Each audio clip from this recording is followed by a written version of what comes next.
So today I want to do a little bit of a different video, and I want to do these every once in a while. Thinking of us as a big, huge community of awesome people, I want to talk about stuff that is like important. So every once in a while I will throw one of these videos in. Please, if you enjoy it, give it a thumbs up, like, share, all that kind of stuff. And if you haven't subscribed, please feel free to do so at any time. We are amazing and you need to be a part of it. So without further ado, let's get into this. I want to talk about self-care. The reason why I wanted to do it is because so often when I hear self-care, what actually people are associating with self-care is pampering.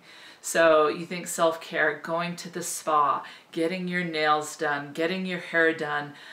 Maybe it's buying yourself a new outfit or buying yourself a new perfume or treating yourself in some way. Now these things are not bad at all, and they can be a component of self-care. But the problem is, if that is all we do, it's really short-lived. All of those things will make us feel great for the time that we're doing it, or like momentary. We get our perfume, it's exciting, maybe we feel excited about it for a day or two, and then what? So really anything that is not long-lasting or has some sort of a rich impact on us, I don't know if it really is self-care. So pampering isn't bad, but what can we truly do to self-care? I've got a few things to share with you, and yeah, let's just talk about them. So the number one thing, especially coming out of this whole entire few years where there's been so much grief, so much loss. There's been loss of security, loss of friendship, instability. People have lost loved ones. I know that during the COVID season, and it wasn't to COVID, but I lost two people that meant a lot to me.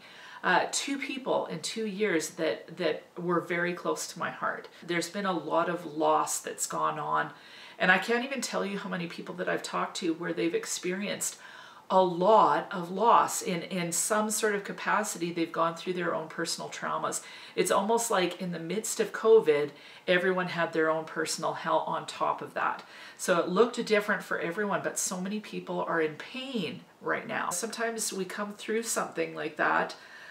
It may be as an individual, or it can even be as a society where we literally feel shell-shocked or traumatized in some way.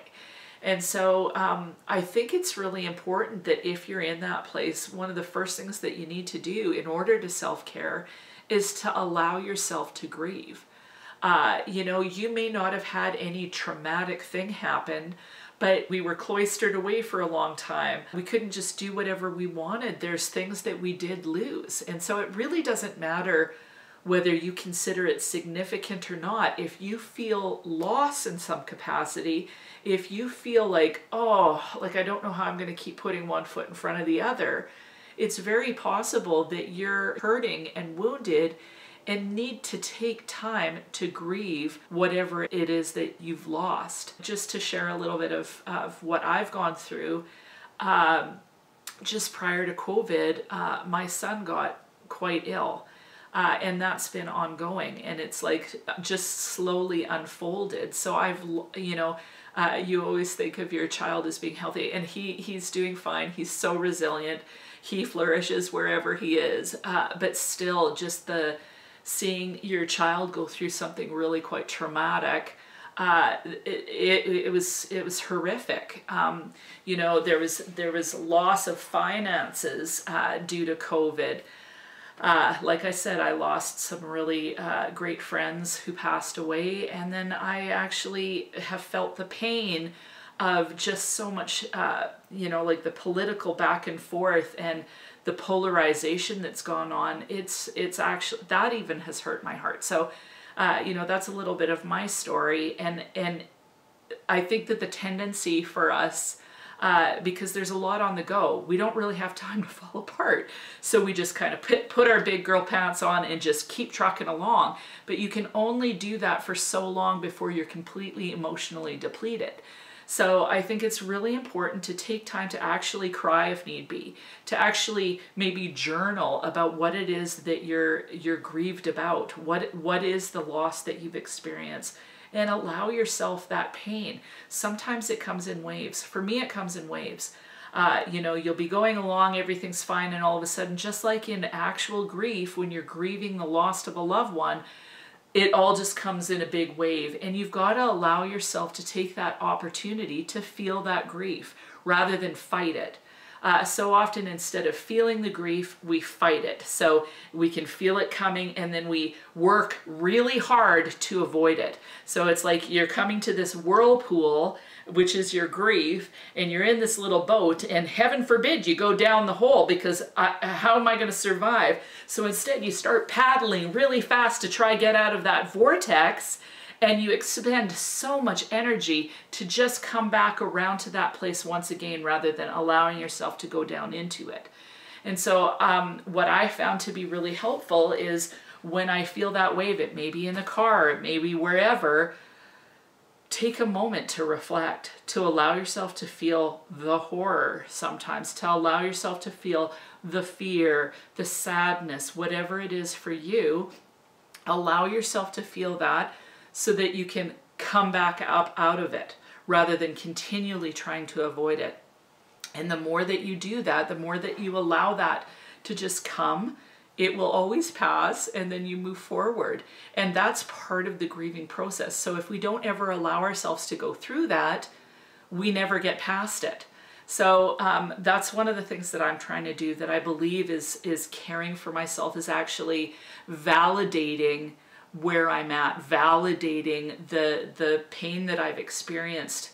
Doesn't really matter whether I think I should or not. If it's there, be compassionate to myself and allow myself to feel those things. So I want to really encourage you to do that as well. Now, the next thing I think is really important in self-care is, in your circumstances, being able to accept what you can't change and then begin to dream about what you can change. You know, what is it that you want to do? What is it that you've been longing for? What are the things that really bring you joy inside? You know, it may be picking up a new skill. It may be going out with friends, even though it feels like you want to stay at home. Doing something that adds richness to your life. Like, yes, these terrible things have happened, but what can you do to add richness to your life? So maybe self-care means smiling at someone else and saying hi. Maybe self-care is picking up painting. You've always wanted to paint. There's all sorts of things that you can do that actually build richness into your life. So I want to encourage you to let go of the things that can't change, you know, in your grief, recognize it, but then look to the future and find things that are exciting, that are going to bring you joy and bring you life. You know, what is it that you've laid down that you need to pick up again? You know, especially as women, especially if you have gotten married and had a family, or you've had a career, there are dreams in your heart that aren't meant to die. How many of you wanted to dance in the past? Like when you were a kid, you wanted to dance, or you wanted to paint, or you wanted to act, or you wanted whatever. Those are things that I wanted to do. Pick them up. Go take a dance class. Go take a painting class, or even just get some paints from the dollar store. Watch some YouTube instructional videos and start doing what your dream was. Pick it up again. That's part of caring for yourself, is not allowing those dreams to die. So I want to encourage you, you know what it is. You know, and if you don't know what those dreams are, if you've actually forgotten what your dreams were back in the day, I want you to reflect on it, pray about it even, and go, okay, God, what are the dreams that you had for me? What are the dreams that I had for me? And if there's one that you can begin working on today, go for it. The third point to me in self-care is to learn to love yourself, even in spite of the flaws or including your flaws. I call it soft focus. So when we look at ourselves, I find this, we laser focus, like we get really tight in. So for example, before I ever started a channel, I went and I recorded myself. I thought, okay, I'm just gonna try it. So I recorded a video and I watched it, and I thought to myself, there is no way that I can put this on YouTube because I am just too ugly. I thought to myself, you're too fat, you've got a double chin, I don't like the way my nose looks. I don't like the way, like, I can see my fillings, like so many things I just looked at and I'm like, I'm just too ugly to make videos. I literally thought that. And then I thought, no, I really want to make videos, so I don't really care. Like maybe I'm not the prettiest, maybe I'm not a model, but I want to do this, so I went ahead and did it. Just to qualify, I don't think I'm ugly, but just like in comparison to so many people, and that's part of the problem, is comparison to others. What I realized as I watched my videos was that I looked at myself with such laser focus, and all I saw was the flaws. But there's always so much more to us. Like there's more to you than your flaws. There's more to me than my flaws. So yes, the flaws are there, but what's amazing? So, you know, my eyes sparkle. I've got a great personality. I enjoy my smile, and I'm a smiley human being. I'm peppy. Whatever it is, those are amazing things about me. There's amazing things about you. What are they? Like, what are those things? So I want you to change your focus from looking at all your flaws to just expanding into a soft focus and really focusing on your strengths. What are you good at? What are you amazing at? And really begin to love those things about yourself. Yes, you acknowledge these other things that maybe aren't as great, but you accept them.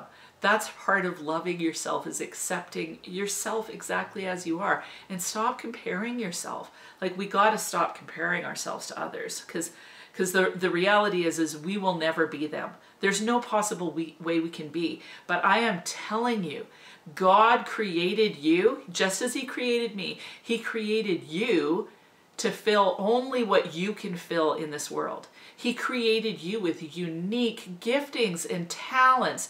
He created you with the heart that you have, the brain you have, the creativity you have. Every unique gifting you have was created specifically for you, and the world needs all of those things. All of them. The world needs you. What you contribute, only you can contribute that. And so I want you to figure out what those things are. That is part of self-care. Ooh, I love it. Okay, now as much as we need to love those things and really celebrate our strengths, figure out what they are, you know, really continue to work on those. Just like when you own a house and you do home improvement projects and it makes the house better, we need to do that for us too. So I'm not talking about laser focusing in, but all of a sudden, like in life, or God might show you something that you need to work on. You know, for me, it may be getting healthy, like in other words, getting fit, or whatever. Or maybe you've, like I get really angry and impatient. Whatever it is, treat it like a self-improvement project, where it's like, yeah, I recognize this is here. It doesn't remotely change your value. Like, we all have crap. Like, we all have crap. So having the crap brought to the surface, that just means we get to kind of sweep it up and deal with it. It doesn't diminish your worth. Your worth cannot be diminished based on what you struggle with. Never. You're too priceless. Like, you're priceless. So there may be some things that we need to deal with, but that just means we get to be even more amazing. We're always priceless, but we'll just become even more amazing. So I actually love being able to look at my flaws and go, yeah, I struggle with this, and this. First of all, it's just the truth, but it doesn't impact how I view myself, because I recognize we all just have our own piles of poo. So when something comes to the surface, one of the ways that I self-care is going, okay, God, how do I work on this? Well, how do I go about dealing with this issue that you brought to the surface? So I want to encourage you, when something like that comes to the forefront, figure out how to deal with it. Don't beat yourself up. Just go, okay, I'm going to self-care by kind of cleaning this out, just like I'd clean out my house. Okay? The last thing that I want to talk about regarding self-care is actually just being in the present. So like being in the present, practicing gratefulness, they kind of go hand in hand. So For me, what I found in life, I tend to think about the future. Now that's not bad in itself, but if you're obsessed with the future and all you can think about is getting to that next place, like I was the kid that was going, are we there yet? Are we there yet? There was this one time I was spending time with God, and it was made very clear to me that I was so invested in the future that I wasn't enjoying the journey. So in other words, I wasn't enjoying life because I was so focused on where I wanted to get to. So I started to actually try to focus and be in the present. And I can't believe the difference that made, not only in my own peace, but in experiencing joy. What I felt like I was supposed to do was enjoy the moments as they happen. So I could be riding in the car and I feel the warmth of the sun, to soak that up and savor that moment. Spending time with my son, him just being, like just doing whatever he does, and I'm watching him in the now, just enjoying him, just enjoying him. Actually, God does that with us. He actually enjoys us. He enjoys us. He enjoys us just like I enjoy my kid, just being. And so I felt like I needed to start enjoying things, watching the leaves rustle, like the wind move through the trees. Maybe it's a beautiful starry sky. A lot of things in nature, actually, I try to enjoy, but it could be looking around my house and going, wow, God, thanks for this house. Maybe it's just in a moment, all of a sudden going, I'm so thankful that I can breathe. I'm so thankful that I have a family. I'm so thankful that I have friends. I'm so thankful you've given me the brain that you've given me, God. Whatever it is, but enjoying those moments and allowing them to kind of feed our being, like fill us up. I think that's so important, like to just enjoy, be in the moment. And it's amazing the absolute spectacular moments that we can have if we're in the present. So like I know that that's really helped me in the area of peace, in the area of not worrying, in the area of just feeling full, savoring life, savoring a piece of food, savoring the scent that I put on, whatever it is. There's so much to enjoy in the moment. Not even an hour later, but what is there that I'm to enjoy right this moment? It might be some stranger that you end up watching and you just feel a certain amount of love for them. Allow yourself to feel that. So for me, that's a version of self-care. So I hope that that's helpful. I would love it if you would share one thing that you do to self-care, and we can share those things together and maybe grow and learn from one another. That would be amazing to me. And I hope this was helpful. I hope you don't mind me doing one of these once in a while. If you don't like it, obviously you don't have to watch. I don't know how many of you will watch, but I really, I had to get that off my chest. Anyway, that is it. Hope you have an amazing week, and we'll talk to you soon.